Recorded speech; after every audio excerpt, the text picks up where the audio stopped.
Hello, मी आहे प्रीती आणि तुम्ही बघत असाल की मी पप्पांच्या घरी आले.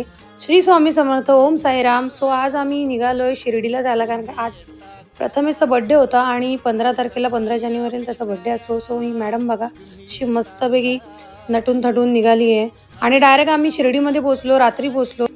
मंदिरात गेलो, साईंचं दर्शन घेतलं. त्यांना बघून तर सगळी दुःख निघून गेली असं वाटत होतं आणि मस्तपैकी तिकडे तिचे परीचे ओळखीचे अशा म्हणजे तिथं मैत्रीण झाली तिची एक छान अशी आणि मग काय आम्ही भक्त निवासमध्ये येऊन मस्तपैकी बुकिंग केली, तिथे रूम घेतली आणि प्रथमेचा बर्थडे रूममध्येच आम्ही सेलिब्रेट केला आणि दुसऱ्या दिवशी आम्ही निघालो परतीच्या प्रवासाला. मस्तपैकी तिकडे साईंच्या मंदिरात तिथे जाऊन मस्त आय लव्ह शिर्डी असं जिथे आहे तिथे आम्ही मस्तपैकी फोटो काढले, थोडीशी खरेदी केली, लाडू घेतले जे मेन आपले साईंचे लाडू असतात ते घेतले आणि परतीच्या प्रवासाला निघालो. असा होता आमचा तो दिवस. Okay, bye bye.